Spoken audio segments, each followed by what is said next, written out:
할렐루야 반갑습니다. 계속해서 말씀을 나누겠습니다. 오늘은 조금 일정이 빠듯했죠. 오늘 또 새벽 기도하고 아침에 와서 전도 했다가 전도 끝나자마자 분이엘 식사하고 끝나고 또 청년부 답사 갔다가 아까 10시 좀 넘어가지고 이제 왔죠. 그래서 다시 한번 또 주변 정리하고 잠깐 영상을 좀 늦게 찍겠습니다. 오늘 함께 나눠볼 말씀은 다니엘서 9장 16절부터 19절 말씀입니다.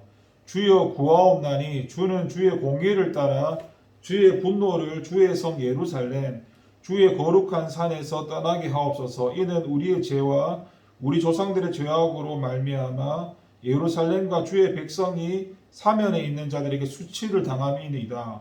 그러하온즉 우리 하나님이여 지금 주의 종의 기도와 간구를 들으시고 주를 위하여 주의 얼굴빛을 주의 황폐한 성소에 비추시옵소서.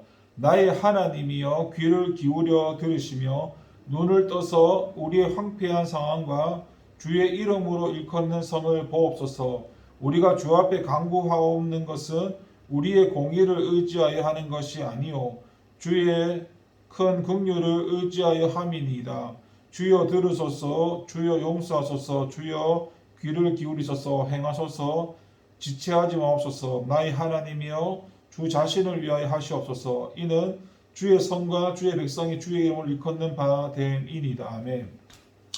여러분, 인생의 모든 문제는 하나님과의 관계가 어긋난 데서부터 비롯이 됩니다. 16절부터 19절의 말씀은 이 다니엘의 기도로서 본론을 말한 내용들입니다. 이를 한마디로 말하자면 예루살렘 성과 성소로 대변되는 선민을 회복시켜 달라는 것입니다. 그런데 본문을 보면은 다니엘은 단 한 번도 하나님께 예루살렘을 구원하여 달라거나 이스라엘을 포로 생활에서 해방시켜 달라고 구하지 않습니다. 그는 다만 주는 주의 공의를 따라서 주의 분노를 주의 성 예루살렘 주의 거룩한 산에서 떠나게 하옵소서 16절과 주의 얼굴빛을 주의 황폐한 성소에 비추시옵소서 17절과 우리의 황폐한 상황과 주의 얼굴을 주의 이름으로 일컫는 성을 보옵소서라고 18절에서 간구하였습니다. 여러분, 다니엘의 이 간구의 내용을 잘 보십시오. 무슨 특징이 보이지 않습니까?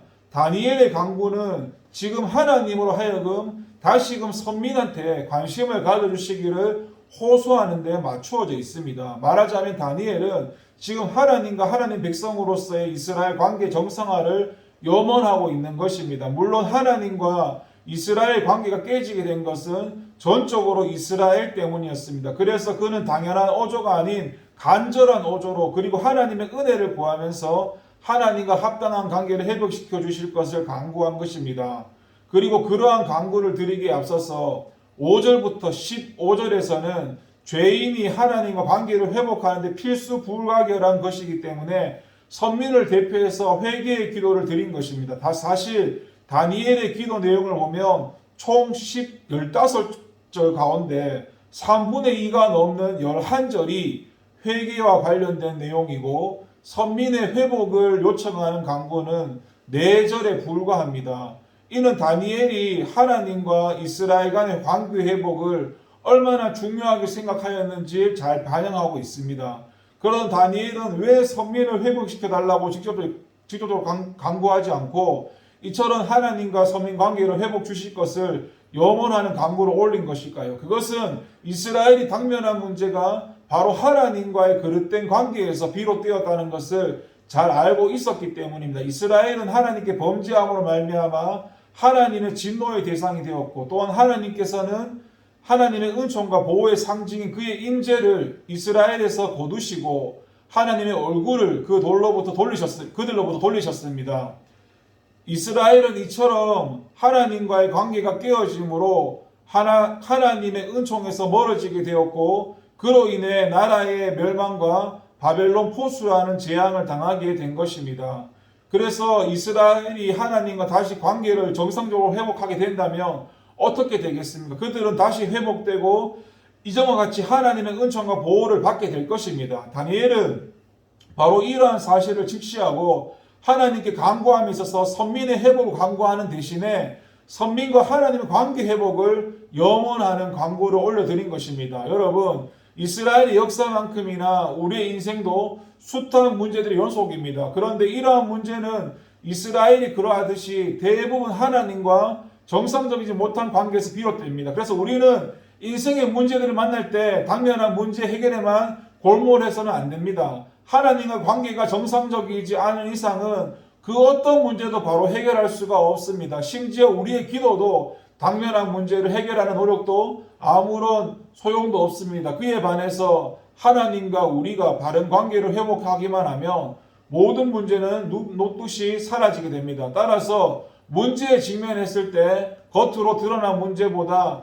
먼저 하나님과의 관계가 바른지를 확인하고 그것을 바르게 세워가시기 바랍니다. 이것만이 우리가 인생 가운데 당면하는 모든 문제를 해결할 수 있는 그런 마스터 키임을 잊지 마시기 바랍니다. 선민의 70년 포수 기한을 깨달은 다니엘의 이런 선민의 회복을 위한 회개와 간구의 기도를 다루는 본단락에서 다루는 내용 중에 상당한 부분은 선민의 죄악성을 고백하는 것으로 되어 있습니다. 다니엘의 기도의 내용을 살펴보면 멸망하기까지 선민이 얼마나 가증한 죄악을 저질렀는가, 얼마나 추악한 죄악을 자행하였는가를 알 수가 있고, 이것만을 놓고 본다면 선민의 모습은 그야말로 구제불능입니다. 이러한 다니엘의 고백이, 이 고백 이면에는 하나님께서 얼마나 오래 참으셨는가, 그들에 대해 얼마나 큰 긍휼을 갖고 계셨는가가 담겨 있습니다. 다니엘이 지금 기도를 올리는 것 역시도 바로 그 크신 하나님의 긍휼을 신뢰하였기 때문입니다.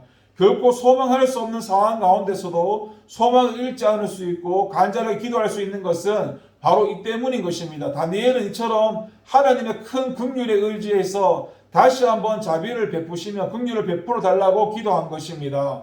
이러한 다니엘의 기도의 면모는 삶 속에서 겪는 돌이킬 수 없다 여겨지는 실패와 감당 못할 장애물로 인해서 절망과 근심에 빠져드는 우리들에게 크나큰 격려가 아닐 수가 없습니다. 비록 우리 자신들이 너무나도 연약하고 완악하여서 실패의 나락에 떨어져 있다 하더라도 우리가 살아가는 삶의 현실이 우리 힘으로 어쩔 수 없을 만큼 절망적으로 보여도 크신 하나님의 긍휼과 자비에 의지해서 하나님께 한 번 더 기도해야 하며 한 번 더 간구해야 합니다. 하나님의 긍휼과 자비를 의지한 다니엘의 기도가 밑거름이 되어서 회복과 해방의 역사를 이루었듯이 우리의 간절하고 진실한 간구 또한 우리의 삶을 회복하는 길에 든든히 세우는 토대가 될 것입니다. 기도하겠습니다. 하나님 아버지 감사합니다. 주님의 은혜와 긍휼과 자비를 구하면서 다시 한번 하나님께 나갑니다. 우리를 불쌍히 여겨주시고 다시 한번 주님과의 관계가 회복시켜져서 하나님의 은혜 사랑 가운데 살아갈 수 있도록 성령 하나님 우리를 붙들어 주시옵소서. 감사드리고 예수님의 이름으로 기도드립니다. 네, 감사드립니다.